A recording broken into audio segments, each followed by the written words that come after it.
السلام علیکم ورحمۃ اللہ وبرکاتہ۔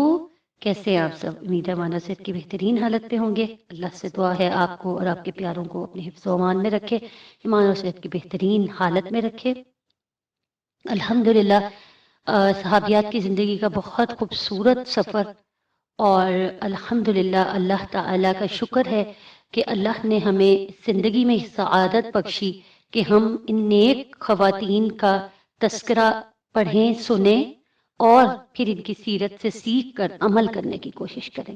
ہمارے پاس یہ حجت باقی نہ رہے کہ کیونکہ مرد جو تھے یا جو صحابہ جن کی زندگی ہم پڑھتے ہیں وہ مرد تھے، نبی جو تھے وہ بھی مرد تھے، تو ہم کس طرح وہ کام کر سکتے تھے؟ تو اللہ تعالیٰ نے امہات المومنین اور اہل بیت اور صحابیات کی زندگی سے ہمیں یہ سکھایا ہے کہ عورت بھی جو ہے وہ کیا کچھ کر سکتی ہے۔ ایک عورت ہی کی گود میں مرد نبی پرورش پاتے ہیں، تو عورت ہی کے ہاتھ میں ہے کہ کس طرح اپنی اولاد کی بہترین پرورش کر کے وہ ان کو مشعل راہ ان کے لیے بن سکتی ہے، ان کو جو ہے وہ صحیح راستہ دکھانے میں معاون اور مددگار ہو سکتی ہے۔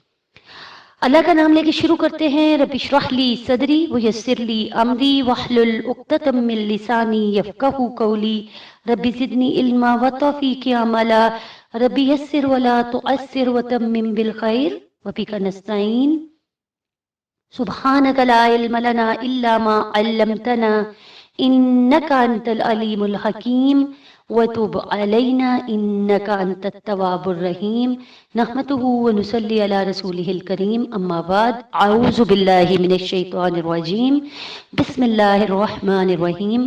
آج جن صحابیہ کا تذکرہ ہم پڑھیں گے ان کا نام ہے سیدہ حوا بنت یزید انصاریہ رضی اللہ عنہ۔ خاندانی پس منظر اور اسلام۔ ان کا نام حوا تھا، والد کا نام یزید بن سکن اور والدہ کا نام اقرب بنت معاذ تھا۔ ان کے ماموں قبیلہ اوس کے سردار سیدنا سعد بن معاذ رضی اللہ عنہ تھے، یعنی یہ سعد بن معاذ جو ہمیں صحابی ہیں عشرہ مبشرہ میں شامل ہیں، ان کی یہ بھانجی تھی۔ البتہ ان کا خاون قیس بن خطیم زمانہ جاہلیت کے گمراہ نوعیت کے شاعروں میں سے تھے، جن کے بارے میں قرآن کریم میں ارشاد ہے سورۃ شعراء کی آیت 224، رہے شعراء تو ان کے پیچھے بہکے ہوئے لوگ چلا کرتے ہیں، کیا تم دیکھتے نہیں کہ وہ ہر وادی میں بھٹکتے پھرتے ہیں۔ قیس نے اپنی عمر کو فضول کاموں میں گزارا، اس نے اپنی زندگی کھیل کود اور دیوانگی میں بسر کی، اس نے ہمیشہ گمراہی کو ہدایت پر ترجیح دی اور بے راہ روی کو رشد و ہدایت سے بہتر جانا۔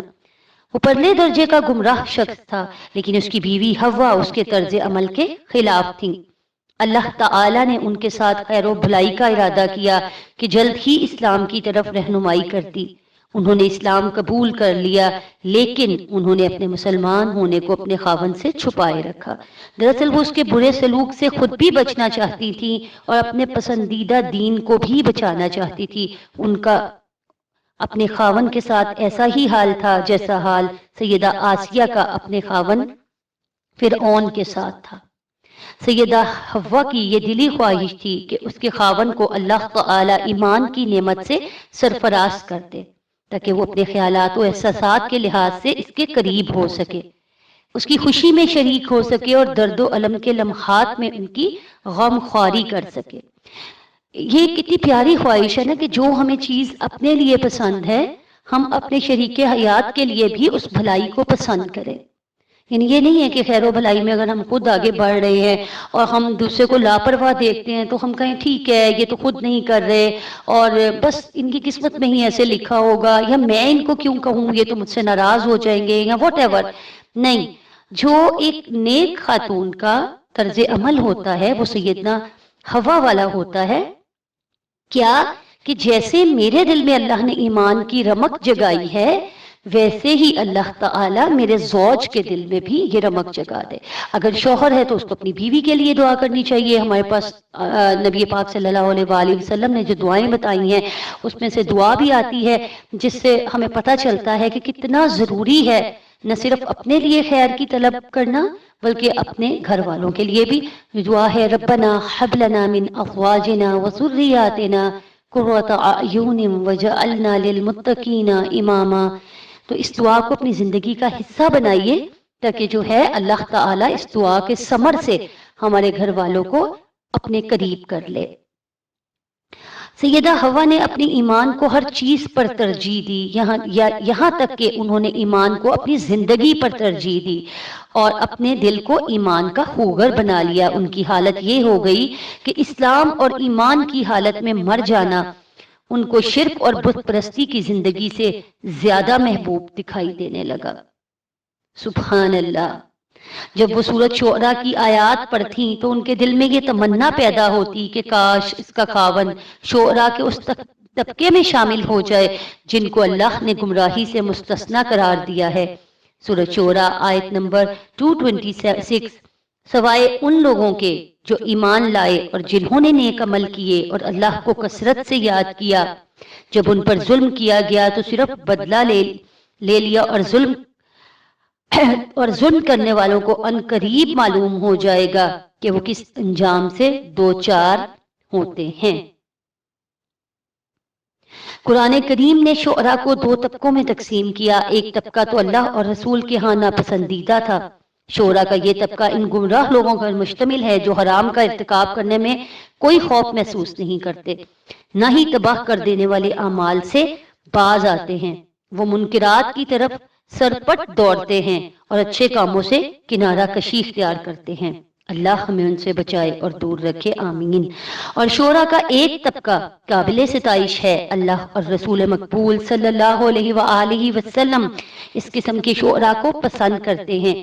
اللہ سبحانہ تعالیٰ ان شعراء کی تعریف کرتے ہوئے فرماتے ہیں کہ وہ مومن ہیں جنہوں نے اللہ تعالیٰ کو اپنا رب مانا، محمد صلی اللہ علیہ وآلہ وسلم کو اپنا نبی تسلیم کیا اور قرآن کو اپنا امام بنا لیا۔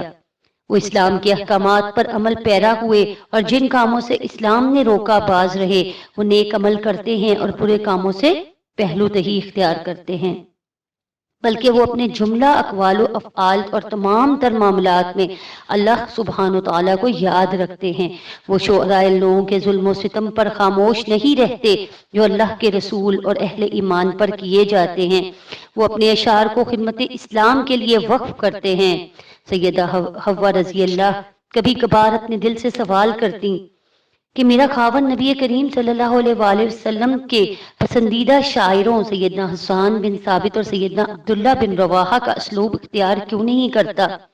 وہ دونوں اپنی شاعری سے اسلام کا جھنڈا سر بلند کرتے ہیں اور کافروں کے مقابلے میں اسلام کا دفاع کرتے ہیں۔ اسی لیے رسول پاک صلی اللہ علیہ وآلہ وسلم نے ان دونوں کو اپنے قریب کرتے ہیں اور ان دونوں کو پسند کرتے ہیں۔ سیدہ حوا کو اس بات کا بہت افسوس تھا کہ اس کا خاوند قیس اپنی بیہودہ شاعری کی وجہ سے خیر و بھلائی سے کوسوں دور ہے اور شر پر مبنی شاعری نے اس کے قد کاٹ کو پست کر دیا ہے۔ بڑے افسوس کی بات ہے کہ اسلام کے دفاع میں اس کا کچھ حصہ نہیں۔ لیکن کیا جو کچھ اس کائنات میں ہو رہا ہے وہ اللہ کی مشیت کے مطابق نہیں ہو رہا؟ مخلوق میں اللہ تعالیٰ کا حکم ہی تو نافذ ہونے والا ہے۔ اللہ ہی زمین اور اس پر بسنے والوں کا وارث ہے۔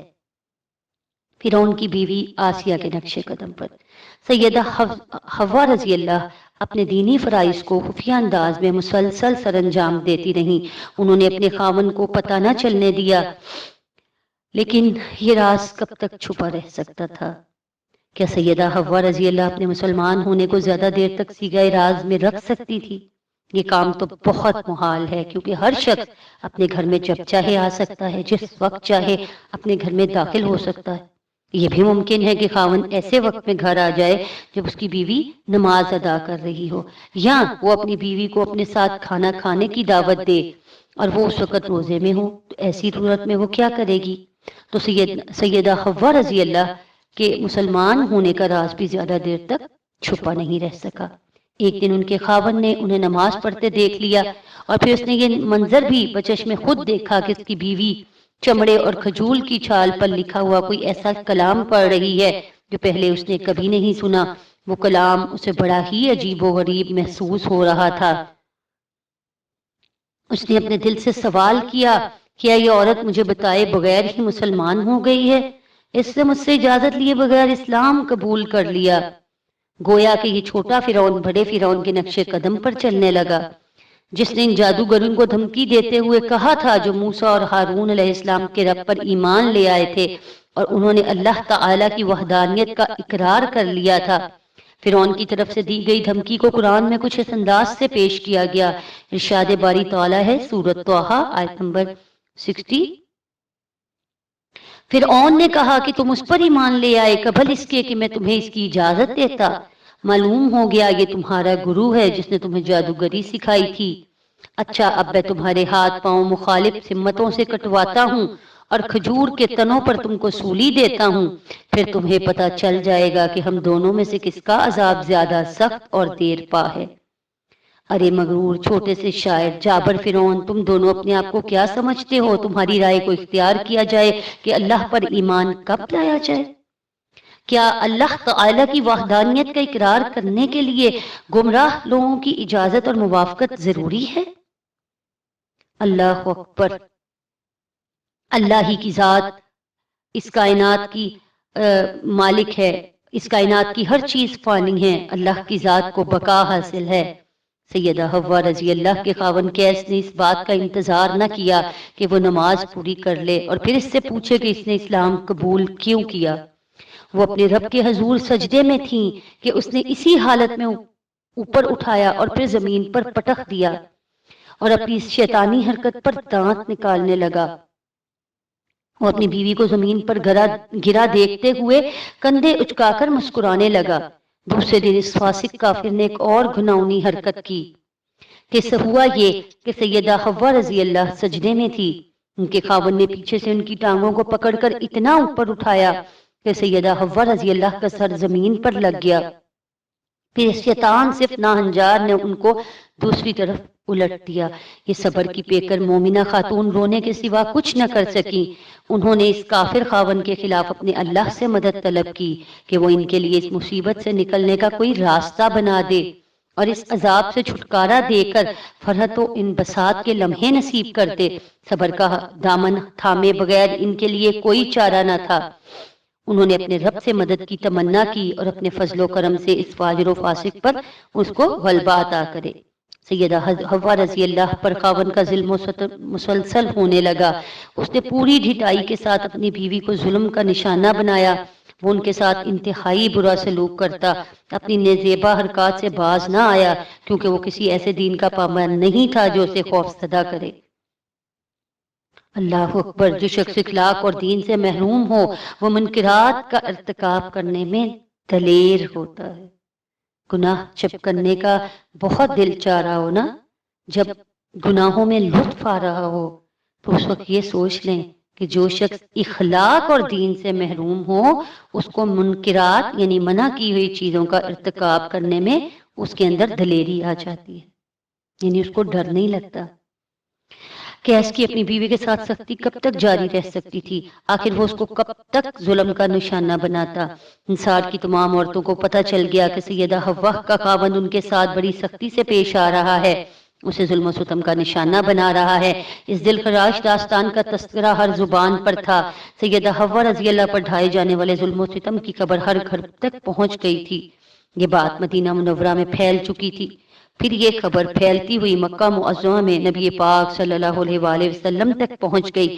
ان سارے مدینہ کی خبریں مکہ معظمہ میں نبی کریم صلی اللہ علیہ وآلہ وسلم تک مسلسل پہنچ رہی تھی۔ انصار کے کچھ افراد رسول اللہ صلی اللہ علیہ وآلہ وسلم کی زیارت کے لیے مکہ معظمہ گئے تو انہوں نے آپ صلی اللہ علیہ وآلہ وسلم سے سیدہ حوا کی اس آزمائش کا تذکرہ کیا جو انہیں اپنے خاوند کی طرف سے پیش آ رہی تھی، اور اس اذیت سے آپ کو آگاہ کیا جو اپنے خاوند کی طرف سے برداشت کر رہی تھی۔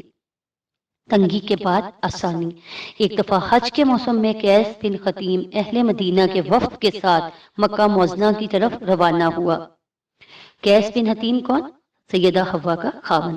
وہ اس سفر میں سرداران قریش کے ساتھ اس دور کے علاقائی رسم و رواج کے مطابق وہاں اقامت کا خواہش مند تھا۔ رسول پاک صلی اللہ علیہ وآلہ وسلم مختلف جہتوں سے جو قبائل موسم حج کے موقع پر مکہ معظمہ آتے، ان کے ساتھ ملاقات کر کے انہیں اسلام کی دعوت دیتے اور انہیں دین اسلام کی بنیادی تعلیمات سے آگاہ کرتے۔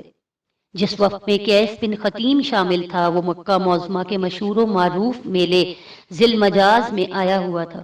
رسول اللہ صلی اللہ علیہ وآلہ وسلم اس وقت سے ملے۔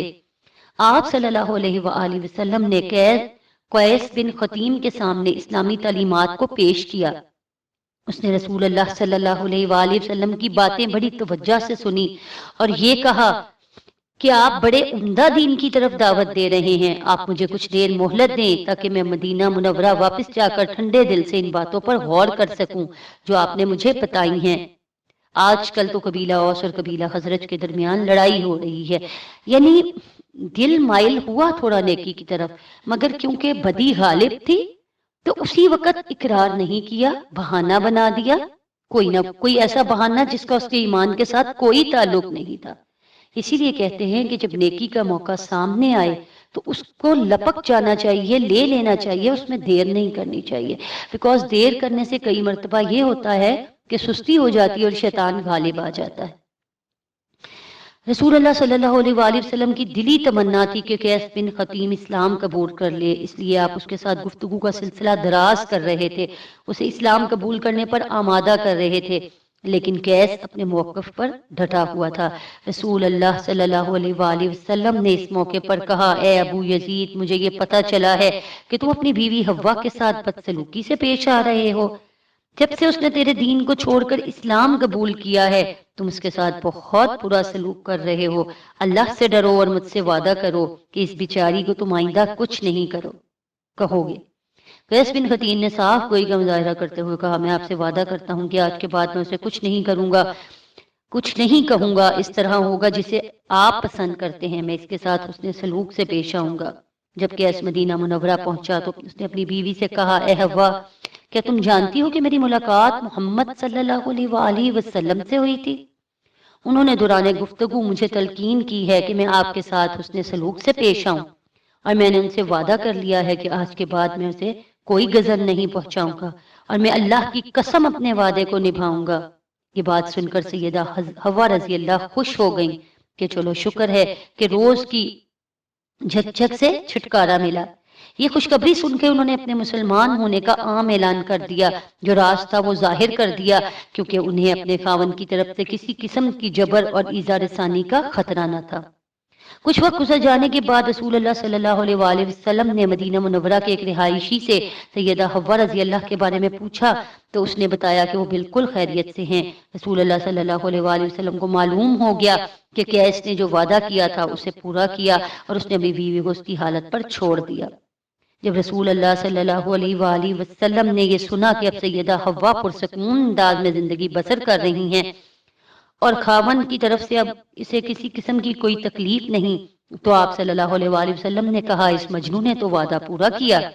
جب سیدہ حوا رضی اللہ کے مسلمان ہونے کی خبر عام ہو گئی تو اس کے خاوند سے لوگوں نے کہا، اے ابو یزید، تیری بیوی حوا تیرے دین کو چھوڑ کر محمد صلی اللہ علیہ وآلہ وسلم کی پیروکار ہو چکی ہے۔ اس نے کہا، میں نے محمد صلی اللہ علیہ وآلہ وسلم سے وعدہ کیا ہے کہ اس کے ساتھ کوئی بدسلوکی نہیں کروں گا، میں یہ وعدہ نبھاؤں گا اور کبھی اس وعدے کی خلاف ورزی نہیں کروں گا۔ اس طرح اللہ تعالی نے سیدہ حوا رضی اللہ کی مصیبت کو ٹال دیا، ان پر سے غم کے بادل چھٹ گئے، اللہ تعالی نے انہیں امن و سکون کی نعمت سے نوازا۔ لیکن قیس اس فرصت کو ضائع کر بیٹھا جو اسے دائرہ اسلام میں داخل ہونے کے لیے میسر آئی تھی۔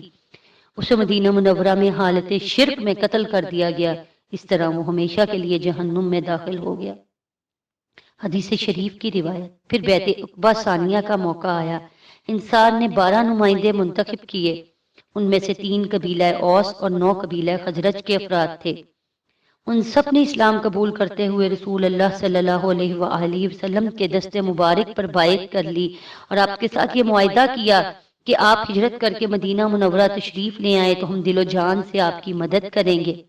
اس معاہدے کو زیادہ طویل وقت نہ گزرا کہ مدینہ منورہ کے باشندوں کو یہ علم ہوا کہ نبی کریم صلی اللہ علیہ وآلہ وسلم مکہ معظمہ کو خیر بات کہہ کر مدینہ منورہ تشریف لا رہے ہیں۔ آپ مدینہ منورہ کے قریب پہنچنے والے تھے۔ یہ بات معلوم ہوتے ہی اہل مدینہ کے مرد و زن اور بچے بوڑھے سبھی اپنے گھروں سے باہر نکل آئے تاکہ ایک معزز اور جلیل و قدر مہمان کا شان شایان استقبال کر سکے۔ انہوں نے آگے بڑھ کر نہایت عمدہ انداز میں خوش آمدید کہا۔ سیدہ حوا رضی اللہ بھی اس عظیم تاریخی موقع پر رسول اللہ صلی اللہ علیہ وآلہ وسلم کا استقبال کرنے کا شرف حاصل کرنے سے پیچھے نہ رہیں۔ انہوں نے مدینہ منورہ میں خواتین کے ساتھ رسول اللہ صلی اللہ علیہ وآلہ وسلم کی بیعت کرنے کی شہادت حاصل کر لینے کے بعد اپنے گھریلو کاموں کی طرف توجہ دی۔ اپنے بیٹے ثابت بن قیس کو اسلام کی بنیادی تعلیمات سے آگاہ کرنے اور اس کی تربیت کرنے میں مگن ہو گئیں۔ سیدہ حوا رضی اللہ مسلمان خواتین کے ہمراہ رسول اللہ صلی اللہ علیہ وآلہ وسلم کی مجلسوں میں حاضر ہونے اور آپ کی زبان مبارک سے احادیث سننے کا شرف حاصل کرنے لگیں۔ انہوں نے اس میدان میں اپنی محنت سے احادیث کے راوی ہونے کا مقام حاصل کر لیا۔ پھر ان سے عمر بن معاذ رضی اللہ جیسے جلیل القدر صحابی نے احادیث روایت کرنے کا شرف حاصل کیا۔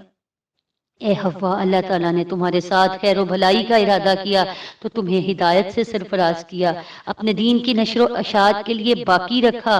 اللہ تعالیٰ نے تمہارے راستے سے تمہارے خاوند کو دور ہٹا دیا جس نے تجھے اذیت دی تھی۔ سبحان اللہ، اے حوا تم نے اپنی زندگی بسر کرنے کے لیے تقوی کو پسند کیا۔ سبحان اللہ، تک تمہارا تقوی تمہیں مبارک ہو۔ اللہ سبحانہ تعالیٰ نے تم جیسی قابل قدر ہستیوں کے بارے میں سورۃ القمر میں فرمایا، بے شک متقی باغوں اور نہروں میں ہوں گے، سچی عزت کی جگہ، بڑے ذی اقتدار بادشاہ کے قریب۔ اے حوا، آپ نے اپنی دنیا میں رب العزت کو راضی کیا، ان قریب وہ آپ کو اپنی آخرت میں راضی کرے گا۔ سیدہ حوا رضی اللہ پوری زندگی اپنے دین اور رب کے ساتھ اسلام کی وفادار نہیں، مسلسل اس وفا کو نبھاتی ہوئی اپنے خالق حقیقی سے جا ملی۔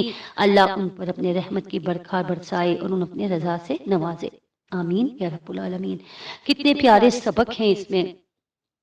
آج کے اگر ہم اپنی لائف میں دیکھیں تو ہمیں کوئی اس طرح کی تکلیف نہیں دیتا، ٹھیک ہے، دین پر عمل کرنے سے ہمیں کوئی اس طرح کی تکلیف نہیں دیتا جس طرح کے ان کے خاوند نے ان کو دی، یعنی جسمانی تکالیف، جسمانی تشدد۔ زیادہ سے زیادہ ہمیں باتیں سنائی جاتی ہیں، اگر ہم دین کے قریب جاتے ہیں تو ہمیں تانے دیے جاتے ہیں کہ پہلے تم ایسی تھی، اب ایسی ہو گئی ہو، اب دوسروں کو نصیحت کرتی ہو، یا واٹ ایور، 900 چوہے کھا کے بلی حج کو چلی، یا ہمیں کئی دفعہ گھر والوں کی طرف سے سپورٹ نہیں مل رہی ہوتی، تو اس وقت سب سے پہلے ہم خود ہمت چھوڑتے ہیں۔ ہم کہتے ہیں اب میں کیا کروں، میرے لیے تو پاسبل نہیں ہے نا کہ میں اپنے گھر والوں کو چھوڑ کر اور علیحدہ ہو کے بیٹھ جاؤں، میں پیچھے ہو جاؤں، اور میں کس طرح کر سکتی ہوں ایسے۔ مطلب ہمارے پاس بہت سے عذر موجود ہوتے ہیں کام کو نہ کرنے کے، کیونکہ دل میں خود ابھی اس طرح اس چیز نے جڑ نہیں پکڑی ہوتی۔ محبت کے دعوے کہنے میں تو بہت زیادہ ہے، ہم سب میں ہیں، جذبے بھی بہت زیادہ ہیں، مگر جہاں عمل کی باری آتی ہے تو میں دعوے سے کہتی ہوں کہ ہم اکثر اپنے گھر والوں کے کندھوں پر رکھ کر بندوق چلاتے ہیں۔ جو چیزیں ہمارے بس میں ہیں، اختیار میں ہیں، ہم تو ان پر عمل نہیں کرتے۔ ایک چھوٹی سی مثال دیتی ہوں آپ کو۔ فار ایگزامپل، یہ تو ہم سب کو پتا ہے کہ بھویں بنوانا، ٹھیک ہے، بھووں کی شیپ بنوانا، پلکنگ کروانا، اس کا کتنا گناہ ہے، احادیث سے ثابت ہے کہ لعنت پڑتی ہے اس چہرے پر اللہ کی، ٹھیک ہے۔ 4 چیزیں ہیں، اس میں سے ابھی میں صرف ایک چیز مینشن کر رہی ہوں کہ لعنت پڑتی ہے اللہ کے اس چہرے پر۔ تو مجھے یہ بتائیں کہ ہم اکثر یہ بہانہ بناتے ہیں، وہ بس میرے خاوند کہتے ہیں، اور میں آپ کو یقین سے کہہ سکتی ہوں کہ اگر آپ اپنے خاوند کو اللہ سے دعا کرنے کے بعد محبت سے یہ چیز سمجھائیں کہ دیکھیں اس سے کیا فرق پڑتا ہے، اگر میں اللہ کا حکم مانتی ہوں اس میں آپ کو بھی اجر ہے اور مجھے بھی اجر ہے، تو میں دعوے سے کہہ سکتی ہوں کہ اتنے سخت دل خاوند نہیں ہوتے، بہت کم، میں یہ نہیں کہہ رہی کہ بالکل نہیں ہوتے، بہت کم یہ مطلب اس طرح کا چانس ہے کہ وہ آپ کو روکے، بلکہ ہو سکتا ہے وہ آپ کو زیادہ اپریشیٹ کرے، مگر کیونکہ ہمیں اپنی حسن و نزاکت اور اپنی خوبصورتی اسی چیز میں نظر آتی ہے کہ ہم سب سے پرفیکٹ نظر آئیں، ہم سب سے خوبصورت نظر آئیں، اس دنیا میں خوبصورت نظر آنے کے لیے ہم اپنی آخرت کی خوبصورتی کو تباہ کر رہے ہوتے ہیں۔